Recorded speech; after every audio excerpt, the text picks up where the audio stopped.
Om burbakso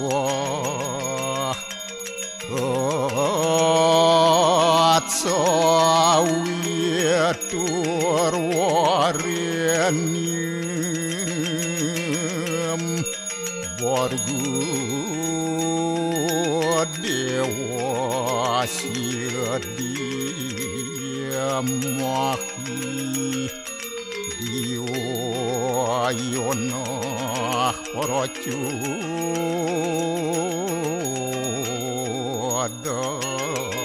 dayat Om narayanu yawidam sarum yad buatam yastyabawiyam niaskalanku niranjan niruya kalku nirakyata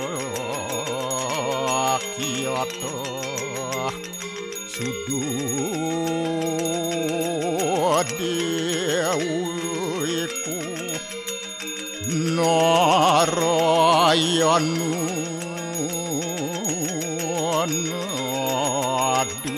naduyatyu astyakastit Om tuam siwa tuam dewa ya suara param suara warahma wisnu asya rudrasya warusah paryaki ratita Om papukarmahem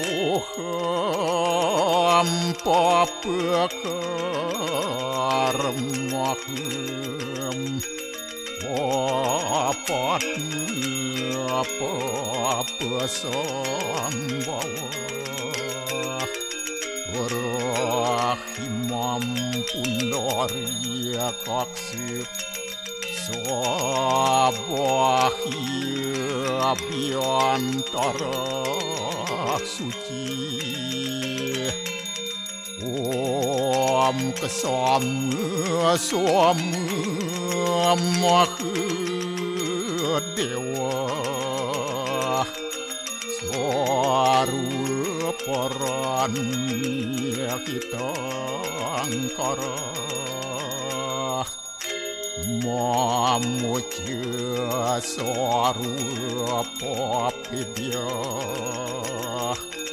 Walaya suasadya siwa Om kesantauya kaiku dosa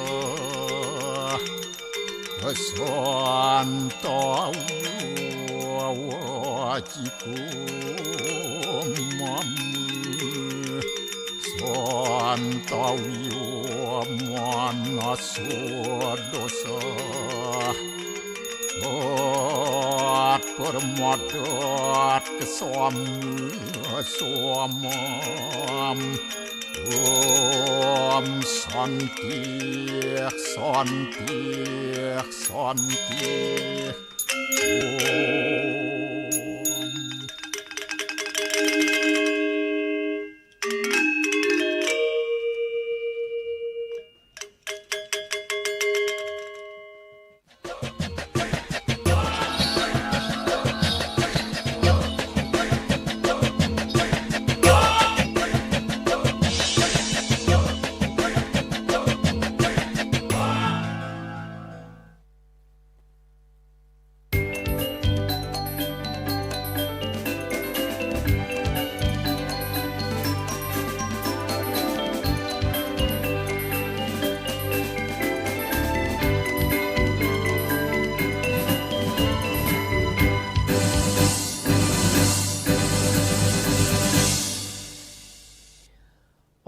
Swastiastu.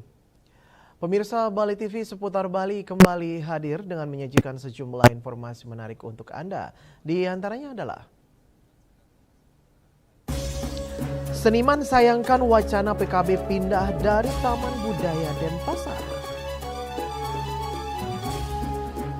Sementara itu harga fluktuatif budidaya gumitir tetap menjadi primadona.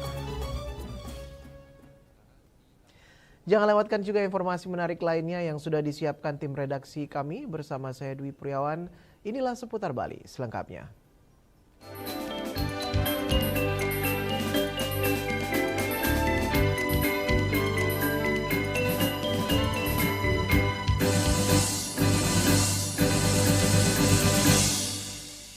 Pemirsa, wacana pemindahan pelaksanaan Pesta Kesenian Bali PKB dari Taman Budaya Denpasar ke Kabupaten Kelungkung menuai tanggapan dari kalangan seniman. Pelaku seni menyayangkan jika perhelatan seni budaya terbesar di Bali itu tidak lagi digelar di Taman Budaya yang selama puluhan tahun menjadi rumah bagi PKB.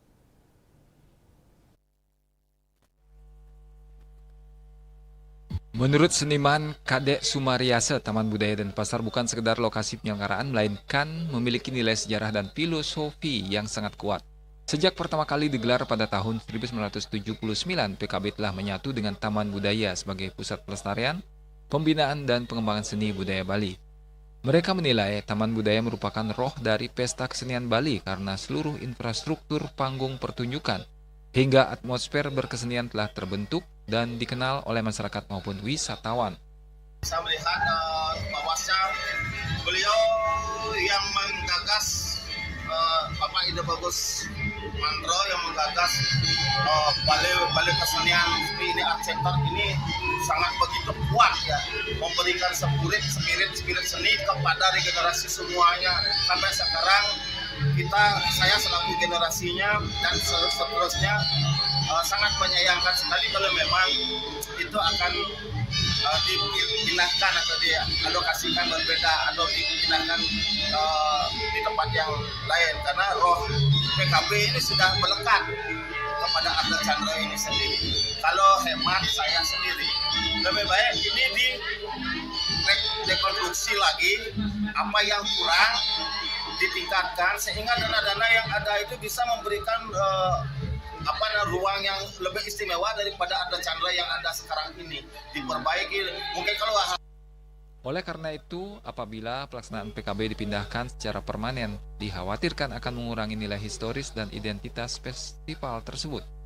Ia berharap pemerintah Provinsi Bali tetap pertahankan Taman Budaya Denpasar sebagai pusat pelaksanaan Pesta Kesenian Bali. Yana dan Mastike, Bali TV.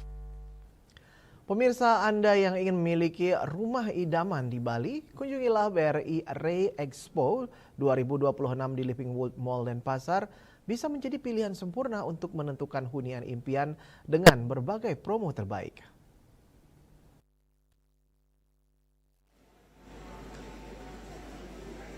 BRI dan Ray Expo 2026 ini akan berlangsung dari tanggal 4 Juli hingga 12 Juli 2026 di lobi Living World Mall Denpasar. Event tahunan bursa properti terbesar di Bali ini bertajuk Bangun Rumah, Bangun Masa Depan, yang digagas oleh DPD Ray Provinsi Bali.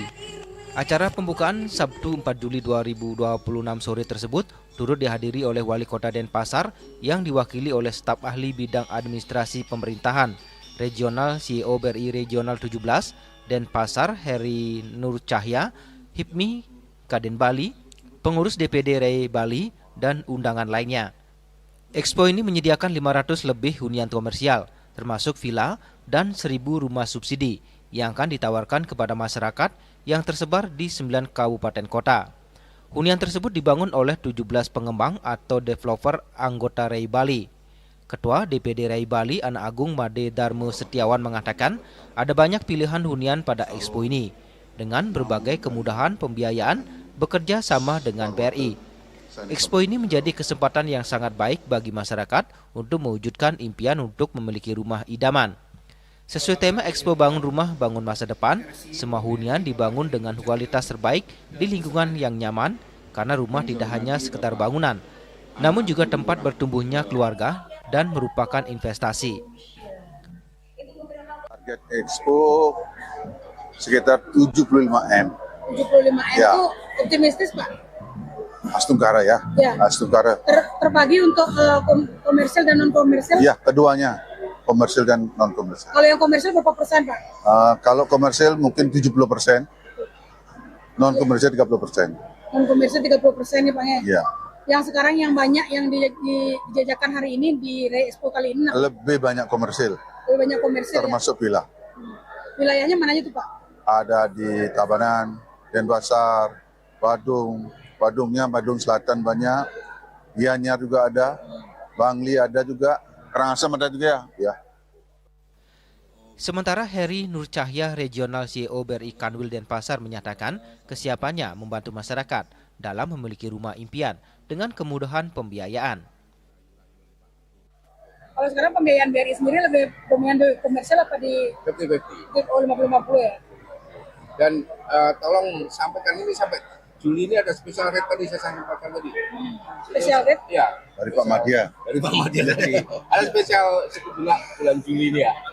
1,75%. Oh, luar biasa. 1,75% Ya. itu floating ya? Itu per 1 tahun. Per 1 tahun. Sementara untuk rumah subsidi hanya tersedia di 3 kabupaten yakni Jembrane, Karangasem, dan Buleleng karena harga tanah yang masih murah. Sekarang harga dari pemerintah masih di kisaran 185 juta, Pak. Ya. Untuk peminat bagaimana Pak? Peminat masih cukup tinggi untuk masyarakat berpenghasilan rendah. Cuman ya sayangnya di lokasinya yang masih di pedesaan. Kayak ada beberapa dari rekan-rekan RAI juga membangun tidak hanya di perkotaan, masih juga di yang jauh dari perkotaan. Ada juga yang seperti Singaraja masih banyak juga diminati. Riase dan Kadek Putra, Bali TV. Kanifa Internasional menggelar masa adaptasi Hengar Sadu atau Mahesa bagi mahasiswa baru di Mengui Badung pada Senin 6 Juli 2026.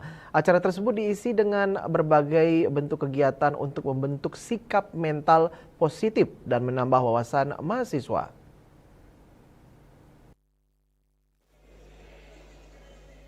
Masa adaptasi Hengar Sadu atau Mahesa diikuti oleh 345 mahasiswa baru dari Kanifa Internasional yang berada di Jembrane dan Denpasar. Kegiatan akan berlangsung dari tanggal 6 hingga 11 Juli 2026.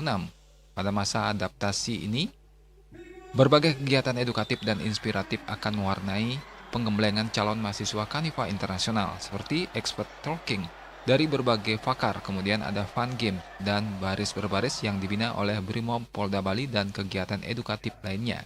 Direktur Kanifa Internasional Gusti Ketut Surenate mengatakan, kegiatan ini bertujuan untuk memperkenalkan kepada mahasiswa baru dunia perhotelan atau hospitality bagaimana mereka masuk dunia kerja, mempersiapkan mental, pengetahuan dan mewujudkan mimpi-mimpi mereka.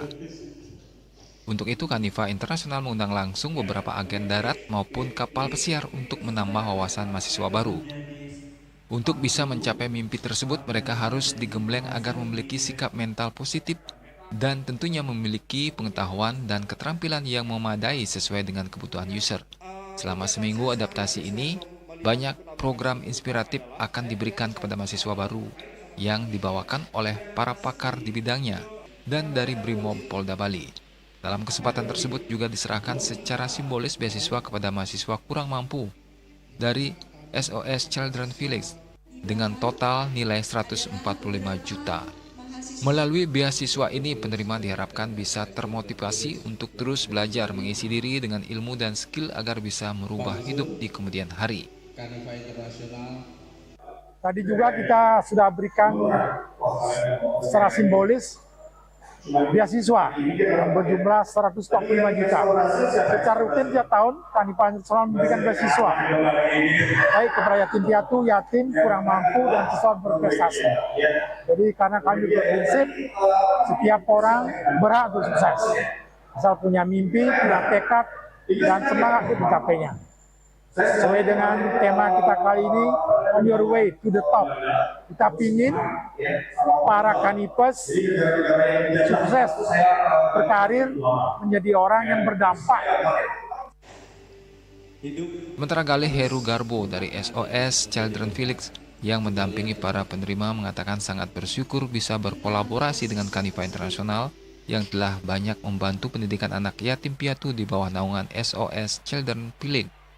Kini sebagian dari mereka telah berhasil bekerja baik di dalam maupun luar negeri dan masih kuliah di Kanifa Internasional. Hubungan kolaborasi partnership dengan Kanifa Internasional sudah lebih dari 3 tahun. Ya, ada beberapa anak-anak kami yang saat ini masih tinggal di sini, bahkan sampai yang sudah bekerja baik di dalam negeri maupun di luar negeri. Masa adaptasi Hanger Sadu pada hari Senin 6 Juli 2026 juga diisi dengan praktik baris berbaris yang dilatih langsung oleh personel Brimob Polda Bali dan testimoni dari sejumlah mahasiswa yang telah berhasil bekerja di New Zealand dan kapal pesiar. Riasa dan Kadek Putra, Bali TV.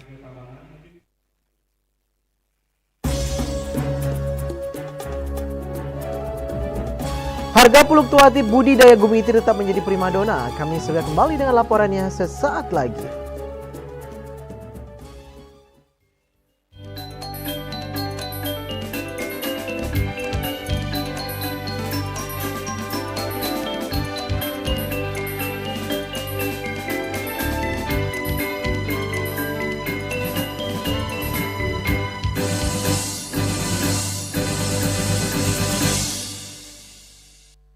Kenal Veronica kok es luar tarik Melaka bikin beta nagih. Biji kopi asli dari es luar hitam baru, hitam pekat bikin beta gembira tanpa laju.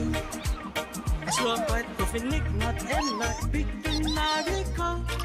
Mau luwak white coffee kok satukan. Kopi luwak, kopi nikmat, nyaman diminum. Cat kayu dan besi. Ngepat juga. Ya. Bunga 4. Tumpang alit-alit lagi papat. Ngangen sampian busung metulang lindung wasani dengan bombayu kan warasa kalpo.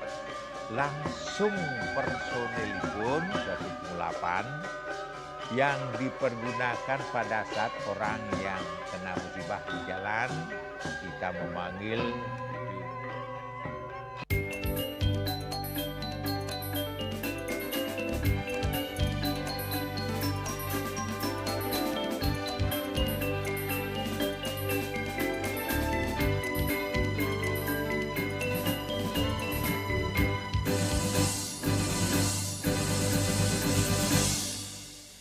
Pemirsa, membudidayakan bunga marigold atau gumitir masih menjadi pilihan primadona bagi sejumlah petani di Desa Belok Sidan, Pelaga, Badung.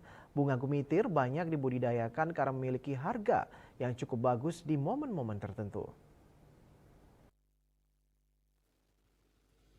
Inilah lahan pertanian bunga marigold milik Wayan Jirne di Desa Belok Sidan, Pelaga, Kabupaten Badung Utara. Di lahan seluas beberapa area ini, bunga gumitir sedang bermekaran, membuat landscape pertanian di sini berwarna kuning emas yang dikombinasi hijau daun, membuat panorama tampak begitu indah. Bersama sekitar 5 orang pekerja lansia, ia sedang memanen hasil kerja kerasnya selama 55 hari sejak bibit marigold ditanam. Wayan Jirne ketika ditemui tim Bali TV pada 3 Juli 2026 menuturkan, bunga marigold bisa dipanen di usia 55 hari. Pada musim tanam ini, hasil tidak begitu bagus karena pengaruh cuaca, banyak bunga yang rusak, sehingga ia hanya bisa mengumpulkan beberapa kuintal gumitir yang segera akan dipasarkan di sejumlah pasar di Buleleng, Tabanan, Badung, dan Denpasar. Pemasarannya tidak lewat pengepul, namun ia langsung memasarkan sendiri ke pasar-pasar tersebut.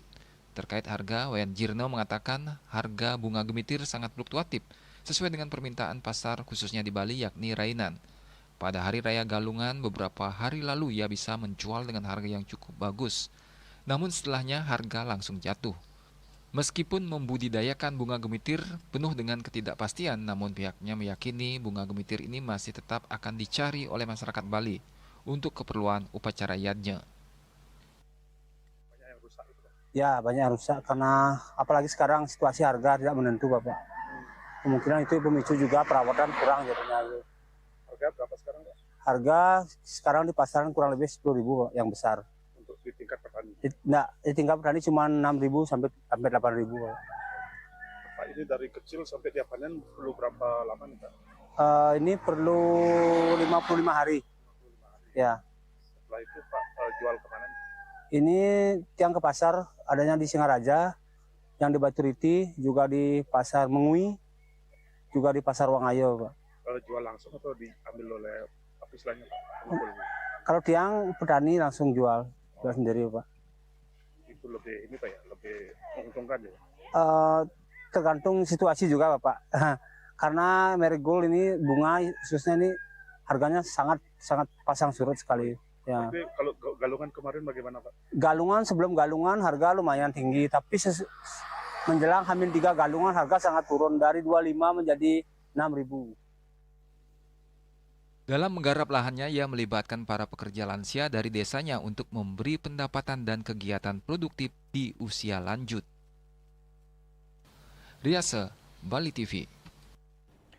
Praktik pembuatan banten atau sesaji bukan sekedar ritual spiritual, melainkan penggerak ekonomi kerakyatan yang sangat kuat.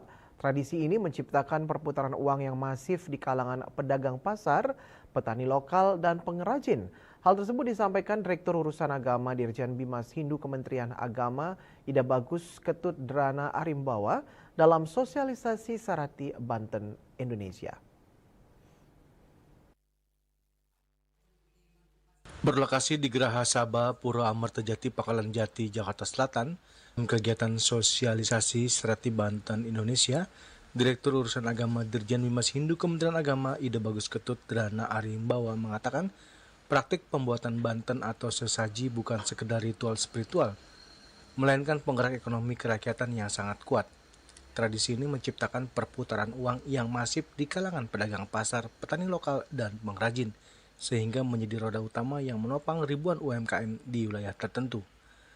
Ia kembali mengatakan kebutuhan harian akan banten membuat uang terus berputar di lingkungan lokal, bahkan seperti janur, bunga, buah, dan jajanan pasar dibeli langsung dari pedagang tradisional dan petani, meminimalkan ketergantungan pada rantai pasokan korporasi pasar. Kita harapkan ke depannya Sarati Banten ini tidak hanya membuat acara ritual, persembahan, tetapi memang benar-benar menggerakkan ekonomi masyarakat secara luas. Yeah.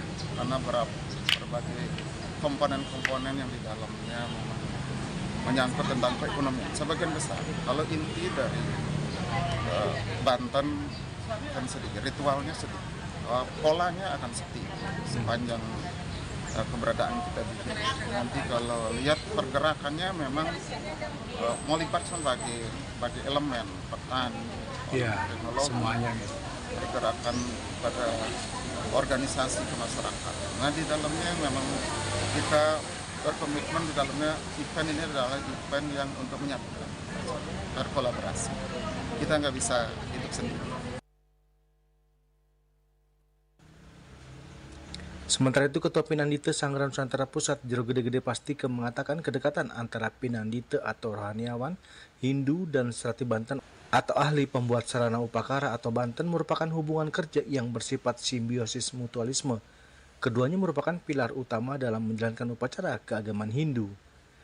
Memang dalam kaitannya Pinandite atau Jurumangku dengan Sarati Banten kan tidak bisa kita pisahkan, ibarat sepasang suami istri dan saling melengkapi.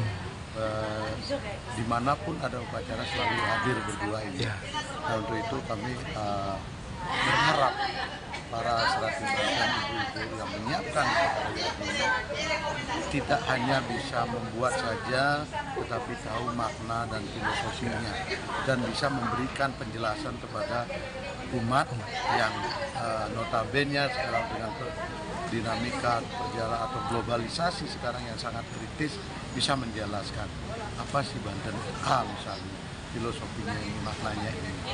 Jadi harapan kami ke depannya Pinandite, Jurumangku, Sarati Banten selalu bersinergi, selalu hadir sebagai pasangan suami istri saling melengkapi, karena tanpa Serati Banten Utari juga tidak berjalan, tanpa Juru Mangku atau Pinandita atau Pandita juga upacara tidak berjalan. Dari unsur Pancayatni ini Serati Banten, Pinandita, Pandita itu sangat penting. Dari Jakarta, Juli Swata dan Ketut Sumadiasa melaporkan.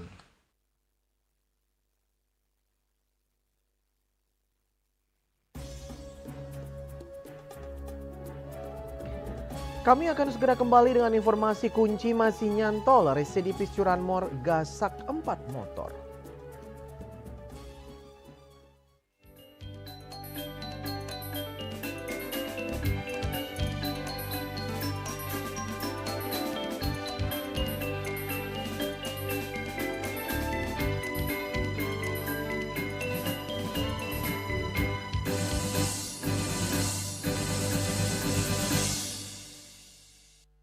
Kenal Veronica kok es luar tarik Melaka bikin beta nagih. Biji kopi asli dari es luar hitam baru, hitam pekat bikin beta gembira tempat melaju. Es luar white coffee nikmat enak bikin nagih kok. Mau luwak white coffee kok satukan. Kopi luwak, kopi nikmat, nyaman diminum. Cat Color dengan daya sebar yang luas, cepat kering, dilengkapi 39 pilihan warna. Kualitas dijamin terbaik. Cat Color, harga ekonomis.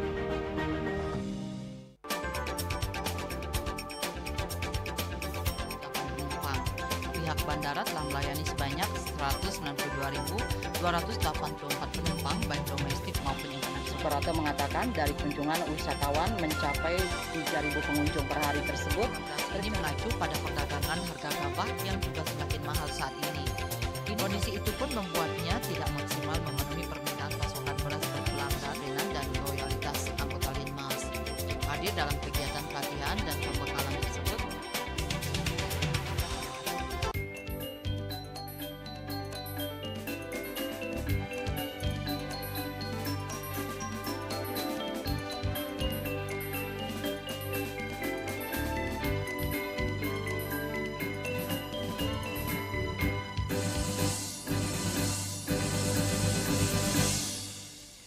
Pemirsa, kasus pencurian kendaraan bermotor kembali terjadi di Kabupaten Buleleng.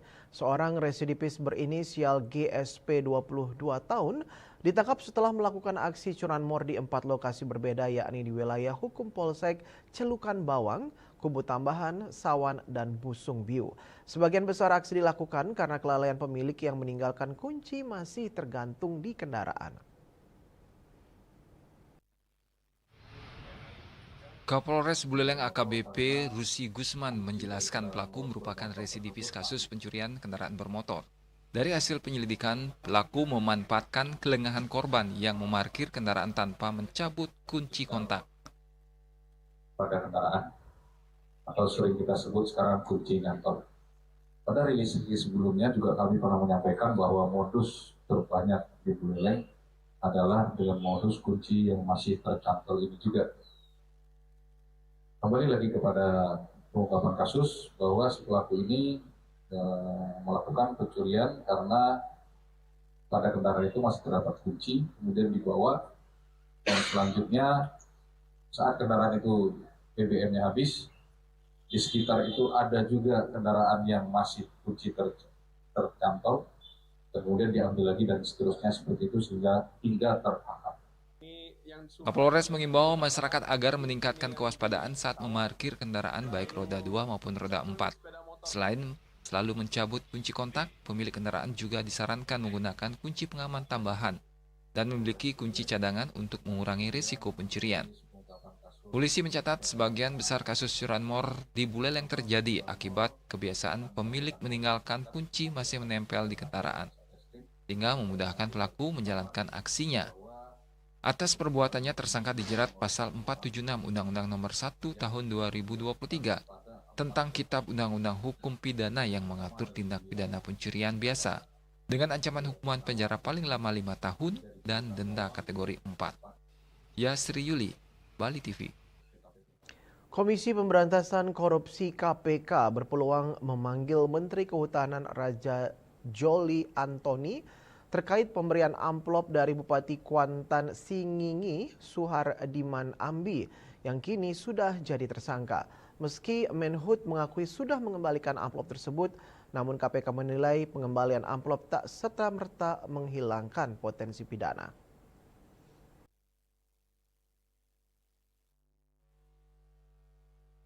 Komisi Pemberantasan Korupsi KPK membuka peluang memanggil Menteri Kehutanan Raja Juli Antoni terkait polemik amplop dari Bupati Kuansing Suhardiman Ambi.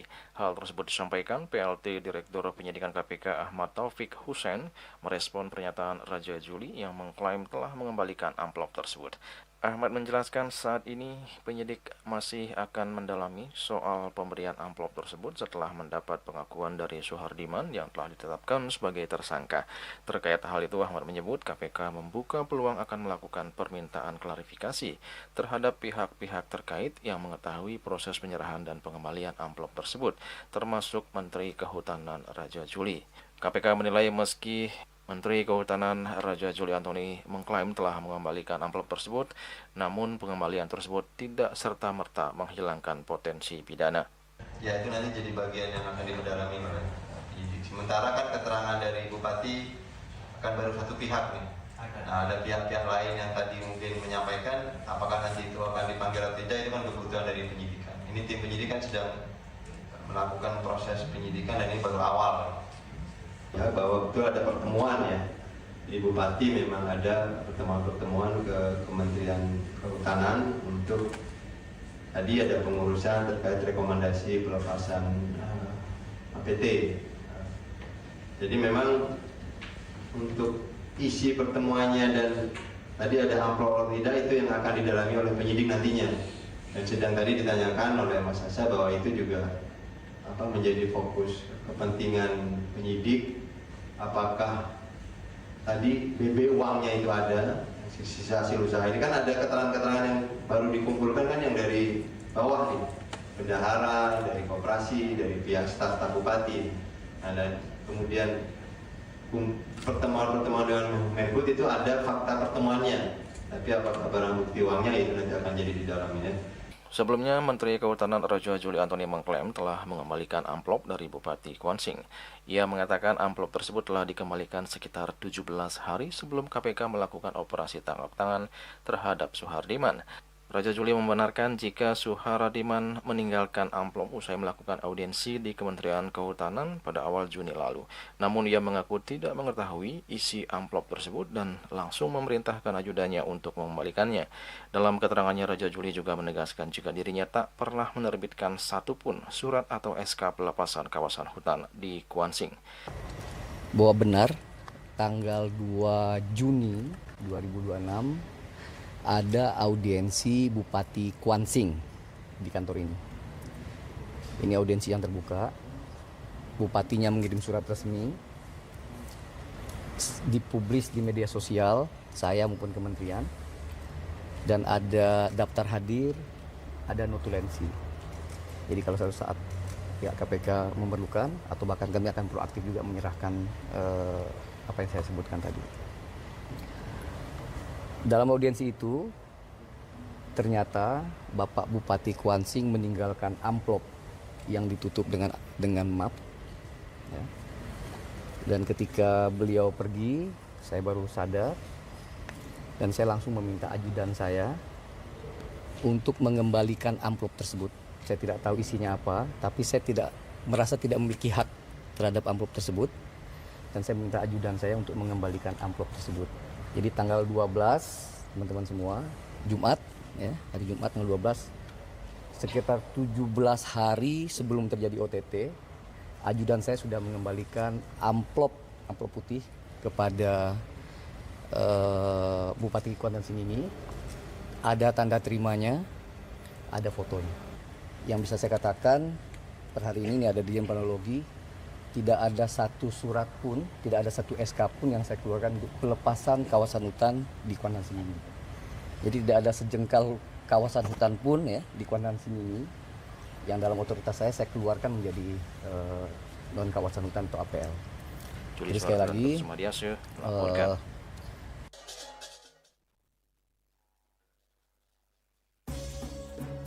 tradisi ngerebong, ritual sakral penjaga keseimbangan alam di Kesiman. Kami segera kembali dengan informasinya.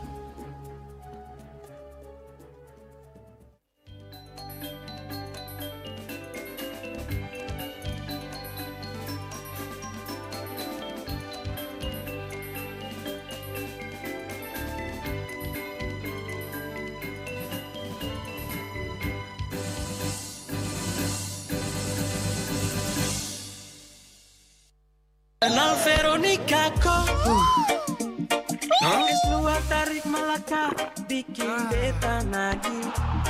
Biji kopi asli dari es luar hitam baru. Hitam pekat bikin beta gembira tempat melaju. Es luar white coffee nikmat enak bikin nagih kok. Mau luwak white coffee kok satukan. Kopi luwak, kopi nikmat, nyaman diminum. Sulingi pemangku peseraman tetap mengusahakan pendidikan moral. Budi pekerti suko wibawo tan kewawo dening pejah gerehe astro gerehe setri nangiten ya. Aneka tua eka tua swalaksana batara. Jadi alam niki seisen yang jagat niki sami kesusu boleh desang yang widi. Siwa bumi ring bumi niki wenten batara niki. Sangat raga ngai mecaru kan ngidupang pertiwi di Bali buana bumi mengurip lagi.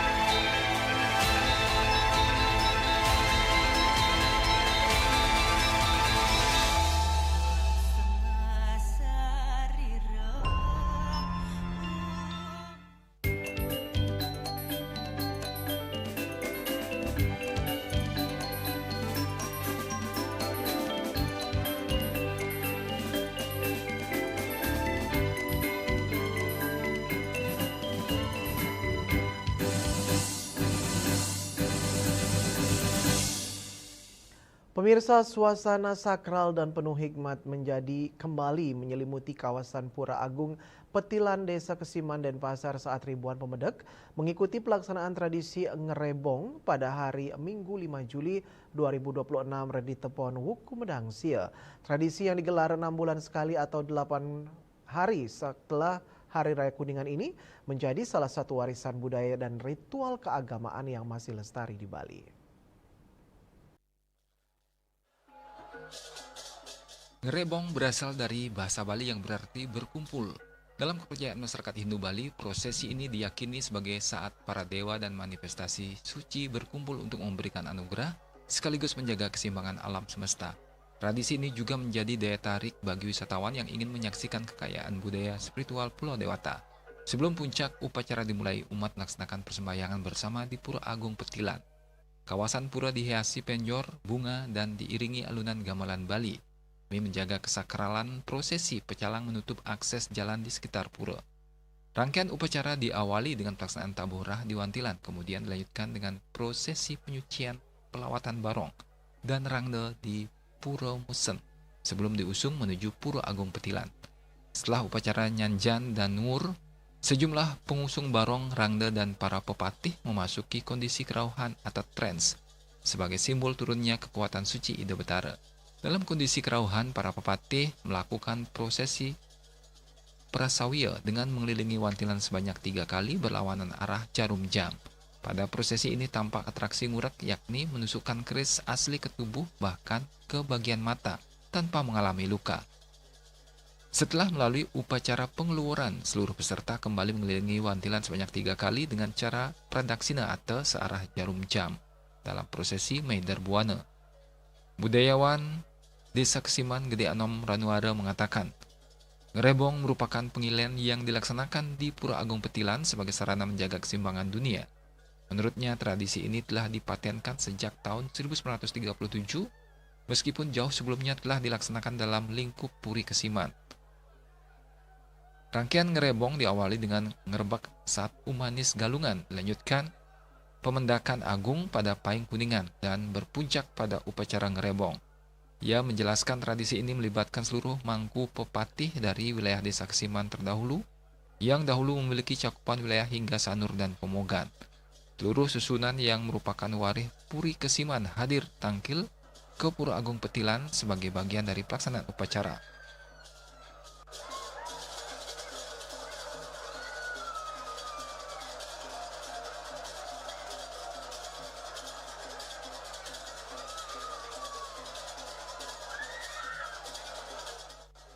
Berdasarkan hasil penelitian sejarah pura yang dilakukan Institut Hindu Dharma, kini Universitas Hindu Indonesia Denpasar, upacara pengerebongan tergolong dalam budayanya atau pecaruan. Ritual ini bertujuan memelihara keharmonisan hubungan manusia dengan ide Sang Hyang Widiwasa, sesama manusia dan alam semesta. Secara filosofis, prosesi prasawiya melambangkan upaya meredam sifat asuri sampat atau kecenderungan keraksasaan dalam diri manusia. Sementara Pradaksina menjadi simbol penguatan Dewi Sampat atau sifat-sifat kedewaan sebagai pengingat agar manusia senantiasa mengedepankan kebajikan dalam kehidupan. Rangkaian ngerebong ditutup dengan pelaksanaan tajan suryak pada keesokan harinya dan tradisi peperanian yang digelar pada hari Selasa sebagai bagian akhir dari keseluruhan prosesi sakral pengerebongan. Hendra dan Angkat, Bali TV. Salah satu yang membedakan Kesiman dengan desa adat lainnya di Bali adalah adanya dua warisan leluhur, yakni kain sakral Poleng Sudamala dan pasukan Poleng Kesiman.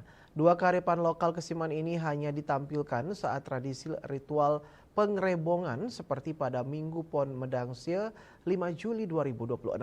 Untuk membawakan tari dan benda sakral ini ada syaratnya. Berikut laporan selengkapnya.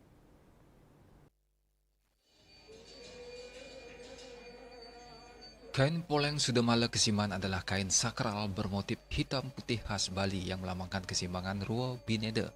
Motif kainnya berbeda dengan kain poleng pada umumnya. Kain motif putih memanjang atau belajur dilanjutkan di bawahnya warna hitam yang juga memanjang sehingga tidak berbentuk kotak-kotak. Di desa Kesiman, Denpasar, kain ini sangat dikeramatkan dan menjadi bagian tak terpisahkan dalam ritual suci seperti ritual ngerebong di Pura Agung Petilan. Menurut budayawan asal Kesiman, Guru Gede Anom Ranwara, pengusung kain sakral ini tak boleh sembarangan orang, melainkan warga yang berpredikat pemangku khusus. Juru mangku yang ditunjuk khusus mengusung benda pusaka ini wajib dalam kondisi trans atau kerauhan. Panjang kain ini juga khusus, yakni 18 depo atau kurang lebih 15 meter.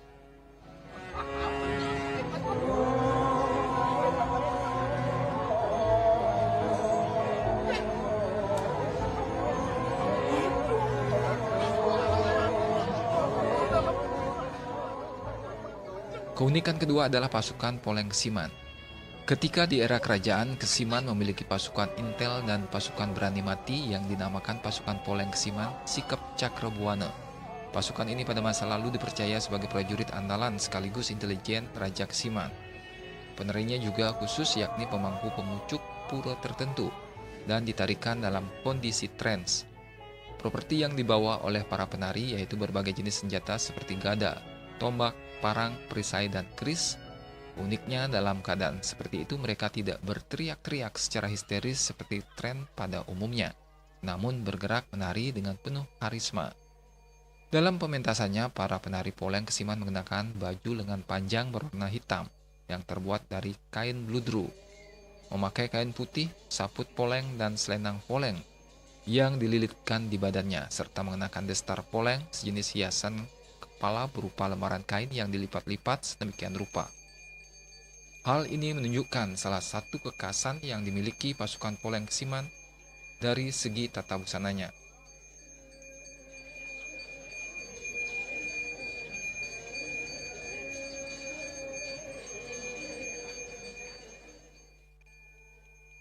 Dari dua benda sakral tersebut, umat Hindu diingatkan melalui media ritual sakral mesti menjaga keharmonisan hubungan manusia dengan manusia, manusia dengan alam, dan manusia dengan Tuhan. Pece, Hendra dan Angkat, Bali TV.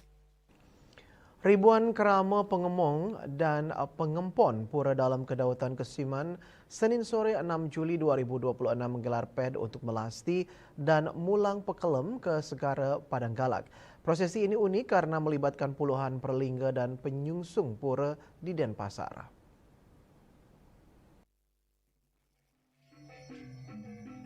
Prosesi melasti ke Segara dan mulang pekelem ke Segara Padang Galak adalah tradisi wajib dilakukan jika kerama dan pengempon pura menggelar karya besar. Hal ini dilakukan kerama pura dalam kedatuan serangkaian upacara pedudusan lan ngenteg linggih dan mecaru respati kalpo di pura dalam kedatuan Kesiman yang puncaknya jatuh pada Anggara Kasih Medangsia 7 Juli 2026. Pengantar upacara Ida Bagus Gede Pidada mengungkapkan tradisi melasti dimaknai sebagai simbol untuk nunas tirta amerta ke tengah segara atau laut untuk kesejahteraan umat manusia. Sementara mulang pekelem adalah syarat penting sebelum mengemit tirta amerta agar tetap terjadinya keharmonisan alam. Sementara itu, Ketua Panitia Karya Wayan Wirenata menyampaikan, karya pedudusan lan ngenteg linggih dan mecaru respati kalpo digelar usai kerama pura menyelesaikan sejumlah pembangunan dan memperbaiki arca atau pralingga Ida Betara. Hal ini dilakukan guna mensinergikan juga dengan karya agung di Desa Kesiman yang dipusatkan di Pura Petilan Kesiman pada tahun 2027. Soal sejarah pura dalam Kedatuan Kesiman, Wayan Wirenata menjelaskan pura ini diberikan Raja Kesiman di era kerajaan. Oleh karena itu, hanya 2 pura besar di Kesiman yang berisi nama dalam, yakni Pura Dalam Mutering Jagat Kesiman dan Pura Dalam Kedatuan bagi pengabih utama raja saat itu. Puncak Pejawali dilakukan tiap Anggara Kasih Medangsia. Uniknya lagi di pura ini juga ditemukan sejumlah pelinggih soroh yang terbanyak adalah Pasak Pulasari. Ada juga Arya Wangbang Pinatih, Pendesa Manikmas, Ukian, dan lainnya. Ini Pidada Karya ring pura dalam kedatuan iki menaking penduduk ngenteg linggih waning ring mangkin iki wendan pidadap mencikan pelingan itu pada Petara Arja ampun pemandangan umun dua niki mencika makin risiko indanon dari penduduk ngenteg linggih put aris sendo ring kesucian itu sendo nicap ring pembagian karya ring desa iki. Swece, Bali TV.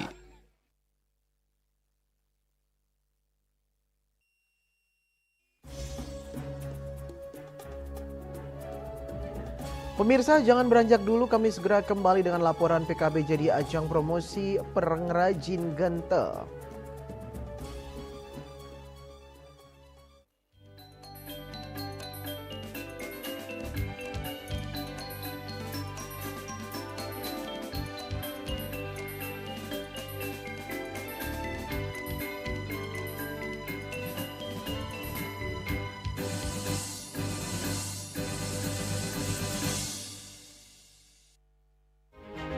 Cat Color dengan daya sebar yang luas, cepat kering, dilengkapi 39 pilihan warna. Kualitas dijamin terbaik. Cat Color harga ekonomis.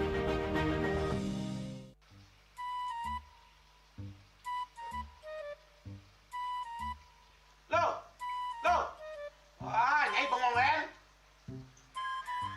Oh, ake ngerti be, amun seorang perempuan, seorang istri melamun, isi dompetnya pasti KTP, Rogen. Li, awake hanya belajar lebih tenang menikmati hidup dengan proses tanpa harus protes. Loh, hidup itu adalah sebuah perjalanan, bukan perbandingan. Maka jangan pernah kamu bandingkan prosesmu dengan orang lain, karena kita berdiri di bumi yang sama dengan takdir yang berbeda.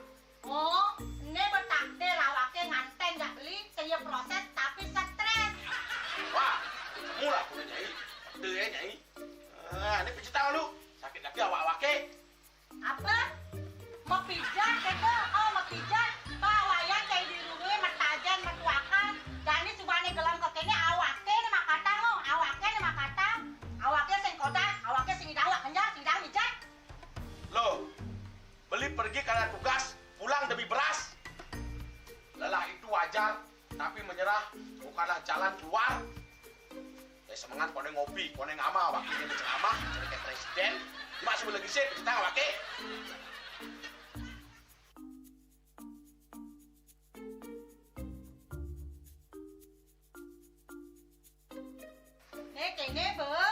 Kene ini awaknya makatang, awaknya bermedati ngencadang dongkang ini. Oh, kadang timpalnya jadi makatang. Ngajak ke saya dilindungi wayan. Ini, ayo kemarin jangan bicaranya nih lo. Ini siap bicarkan awaknya jangan beli. Langise ada jangan. Wah, si lagi sini ada ngorek TV semangatnya kalon. Melang saya beli ngomong, ini madan minyak ganda pati. Aduh, sudah lo, basahkan beli lo. Pemelan nih. Pemelan, jangan nggak dikasat lagi sini. Apa dikasat lagi sini lo? Coba tinggalin. Ini di HP ini nak ada beli. Nak liu kasihatnya nih beli waktu nak nganggon minyak ganda pati ada nih beli meringankan apa ada nih kaki terkilir, keseleyor, ematik, pegelinu, pilak, kesemutan, bangkang sakit pokoknya menggenap kasihatnya nih. Nih, mana gijil? Yang ke sana kona panaki, awaknya saya ketak kona. Jadi awaknya bersehat. Jadi awaknya bisa nyai di kamar ini. Aku asingnya. Asingnya nyai, awaknya bersehat dari kakak lain nyai. Beli. Baik.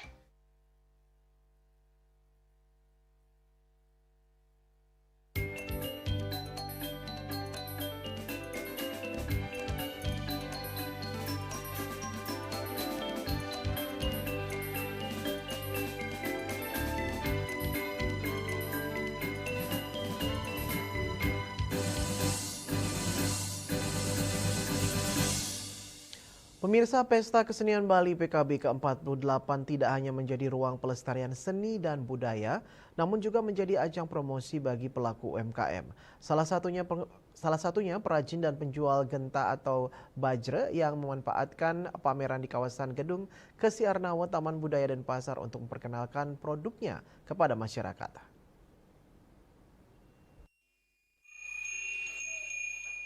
Stand pameran kerajinan genta atau bajra di kawasan lantai basement Gedung Kesi Arnawa Taman Budaya dan Pasar menjadi salah satu yang menarik perhatian pengunjung selama pelaksanaan Pesta Kesenian Bali ke-48. Genta atau bajra merupakan benda suci yang digunakan pemangku sebagai media menghasilkan bunyi suci saat memimpin puja dan pembacaan mantra dalam upacara keagamaan Hindu. Salah seorang penjual, Wayan Renten, mengatakan keikutsertaannya dalam PKB lebih difokuskan sebagai ajang promosi kepada masyarakat.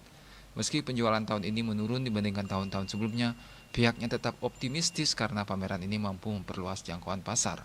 Renten menjelaskan genta yang dijual produksi oleh perajin di Kabupaten Klungkung, sementara dirinya juga melayani jasa perbaikan genta di Singaraja. Hingga memasuki pekan ketiga PKB, penjualan baru mencapai 3 unit. Harga genta bervariasi mulai dari sekitar Rp900.000 hingga Rp1,6 juta tergantung ukuran dan jenis finishing. Ia menambahkan kebijakan penyediaan stand secara gratis sangat membantu pelaku UMKM karena harga jual produk dapat tetap bersaing tanpa dibebani biaya sewa tempat. Dibandingkan dengan tahun-tahun sebelumnya, Pak, untuk tahun ini agak berkurang. Karena yang prediksi kemungkinan sudah lebih banyak yang punya. Pemangku-pemangku banyak yang bilang, saya sudah punya 2, saya sudah punya 3, bahkan ada yang 10 sudah punya. Akhirnya dengan alasan seperti itu kan otomatis daya belinya menurun untuk dibandingkan dengan tahun lalu. Ya mungkin dengan adanya stand gratis mungkin ya sangat membantu. Mungkin di dalam penjualan juga kan kalau standnya dibayar pastinya di dalam penjualan jatuhnya lebih mahal, Pak. Kalau kini kita kan bisa menjual seperti harga di rumah. Karena toh kita tidak bayar stand lagi. Ia berharap ajang PKB terus menjadi wadah promosi sekaligus mendorong peningkatan penjualan produk kerajinan lokal Bali. Winarto, Bali TV.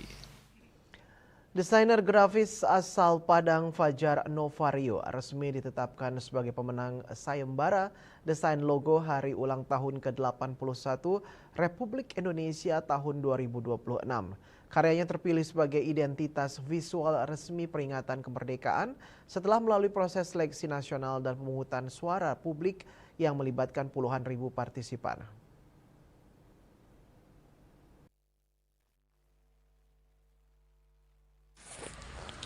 Wakil Menteri Sekretaris Negara Juri Ardiantoro mengumumkan pemenang polling logo peringatan Hari Ulang Tahun ke-81 Republik Indonesia melalui website logo HUT ri.istanapresiden.go.id. Juri mengatakan secara visual logo tersebut tampak tegas namun juga punya filosofi kuat.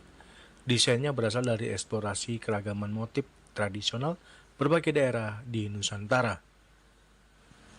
Juri kembali menjelaskan bahwa total suara yang masuk mencapai 68.569 pelaksanaan polling. Adapun dalam 5 desainer yang terpilih dalam sayembara yang dilaksanakan oleh Asosiasi Desain Grafis Indonesia yaitu David Irawan, Fajar Novario, Kanda Putra Rizkiawan, dan Tiffany Johan. Sebanyak 300 orang dari masyarakat umum yang berpartisipasi dalam polling tersebut mendapatkan hadiah berupa undangan upacara detik-detik proklamasi di Istana Merdeka, souvenir hingga bantuan pendidikan. Juri menambahkan desainer grafis asal Padang, Fajar Novario resmi ditetapkan sebagai pemenang sayembara desain logo Hari Ulang Tahun ke-81 Republik Indonesia tahun 2026. Dan ini menunjukkan bahwa semangat masyarakat untuk menentukan logo dan menyemarakan peringatan HUT RI ke-81 kemerdekaan Republik Indonesia.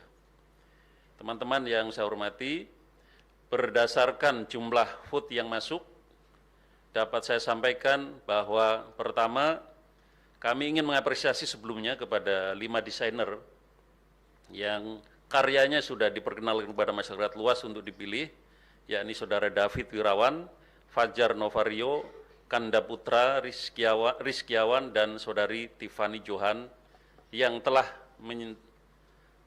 berhasil menerjemahkan tema peringatan HUT ke-81 kemerdekaan RI ke dalam desain visual dan interpretasi filosofi yang sangat baik. Secara umum, kelima logo tersebut mengandung pesan kuat dalam menerjemahkan tema Indonesia berdaulat, adil, dan makmur.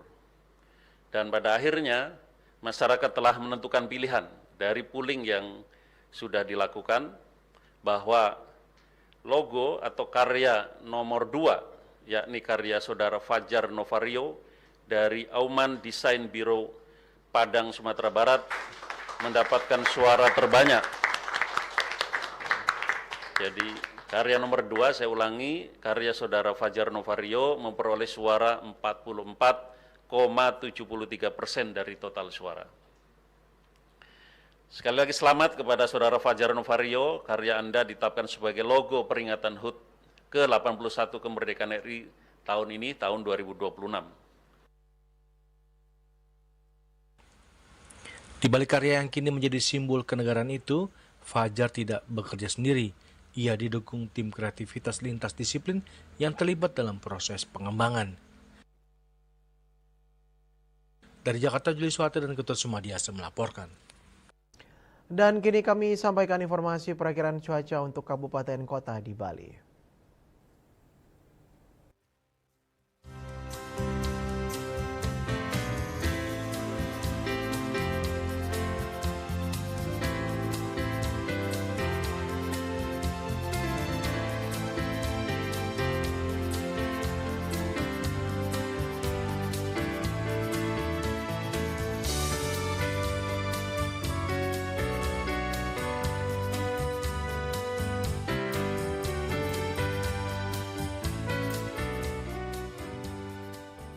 Seputar Bali bersama Minyak Apun Ganapati Usada Bali, keluarga sehat. Update terus informasi Anda dengan subscribe dan like YouTube channel Bali TV @News Bali TV.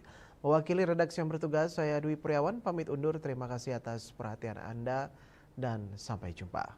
Om Santi Santi Santi Om.